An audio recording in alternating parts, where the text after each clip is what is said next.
किसी इंसान का हमारे दिमाग में 24 घंटे घूमना, हर पल उस व्यक्ति की याद आना, जबकि उस व्यक्ति ने हमें छोड़ दिया और हमने उसको छोड़ दिया। हम दोनों अब दूर हो चुके हैं, लेकिन फिर भी वो व्यक्ति क्यों हमारे माइंड में बार बार घूमता है। हम चाहकर भी उस एनर्जी से क्यों नहीं निकल पाते। आइए जानते हैं आज कुछ ऐसे 4 कारणों के बारे में कि किस वजह से ऐसा होता है। नमस्कार दोस्तों, आपका फिर से स्वागत है मैग्नेट ऑफ लव में। मैं यहाँ पर relationship, subconscious mind, law of attraction, इस तरीके के वीडियोस बनाती हूँ और इस टॉपिक पर बात करती हूँ। अगर आप इंटरेस्टेड हैं तो बने रहें मेरे साथ। चलिए बात करते हैं कि आखिर ऐसा क्यों होता है कि वो इंसान हमसे बहुत दूर है, लेकिन फिर भी हम उसकी एनर्जी को कनेक्ट करते हैं। देखिए, ऐसा इसलिए होता है, इस चीज़ पर ना मैंने थोड़ा सा ना पहले खुद सीखा, जाना और इसके बारे में बहुत डीप नॉलेज निकालने की कोशिश करी कि क्या सच में ऐसा होता है। क्योंकि मैंने बहुत से वीडियो यूट्यूब पर देखे हैं और भी गूगल सर्च किया। उसके बाद मैंने थोड़े बुक्स में भी नॉलेज ली, स्पिरिचुअल बुक में से भी नॉलेज ली, लेकिन सब जगह से सिर्फ एक ही चीज़ का जवाब मिला कि हाँ, ऐसा इसलिए होता है क्योंकि हम ना एक ही फ्रीक्वेंसी पर होते हैं। यानी कि हम सभी इनर वर्ल्ड में एक एनर्जी का हिस्सा हैं। जब हम किसी के लिए कोई भी मेमोरी सेंड करते हैं, कोई भी विचार सेंड करते हैं, तो वो उस व्यक्ति तक पहुंचता है, और जब वो पहुंचता है तो वो उसको हिट करता है, जिससे उस व्यक्ति की उसे याद आने लग जाती है।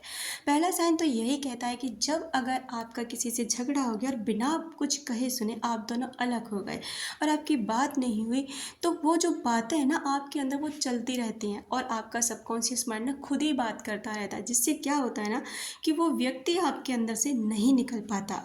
दूसरा साइन ये कहता है कि जब आप किसी से बहुत ज़्यादा कनेक्टेड होते हो, सोल पर्पज पर कनेक्ट होते हो और उसके साथ बहुत अच्छी मेमोरी आपने बिताई हुई होती हैं और फिलहाल आप अलग हो चुके हैं एक दूसरे से, तो वो जो मेमोरी है ना, आपका सबकॉन्शियस माइंड बार बार उनको याद करता है, उन बातों को याद करता है, जिससे ऐसा होता है ना कि वो इंसान ना आपको बार बार याद आता है। आपको लगता है कि मैं उसे याद कर रही हूँ, जबकि होता ऐसा है कि वो यादें, वो बातें ना रिमाइंड आपका माइंड करता रहता है। क्यों? जब तक वो करेगा, जब तक ना आप अपने माइंड को किसी दूसरी दिशा में नहीं धकेल देते, यानी कि सबकॉन्शियस माइंड को कोई और काम नहीं दे देते, उसे ये एहसास नहीं करा देते कि अब ऐसा नहीं है।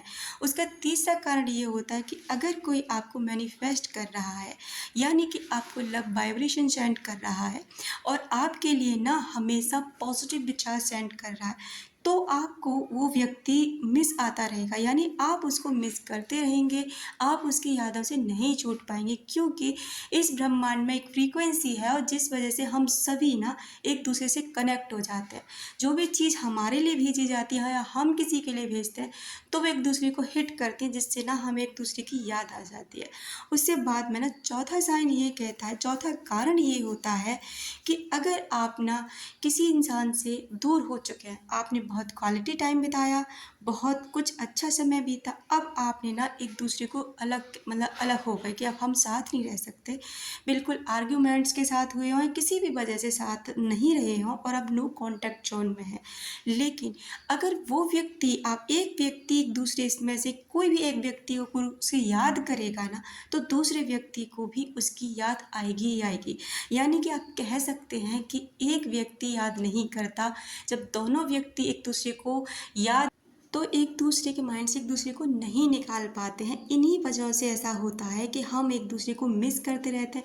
हम एक्शन इसलिए नहीं लेते क्योंकि हम ना बाहर, यानी फिजिकल बॉडी में हम बिल्कुल ईगोइस्टिक हैं, यानी कि हम ईगो हमारा सामने आता है कि नहीं, हमें उससे कांटेक्ट नहीं करना, हमें कोई मतलब नहीं है। लेकिन आपका जो सबकॉन्शियस माइंड है, जिसमें ये आपकी यादें हैं, आपकी मेमोरी, तो उनको बार बार रिमाइंड करता रहता है और इस वजह से ऐसा होता है कि आपको वो व्यक्ति याद आता रहता है। और अगर आपको वो याद आ रहा है ना, तो इसका सीधा सा मतलब है कि उसको भी आप याद आ रहे हो। अपना रखें ख्याल, अपनों का रखें ख्याल, जिससे आप अट्रैक्ट कर सकें ढेर सारा प्यार। मिलते हैं अपने नेक्स्ट वीडियो में।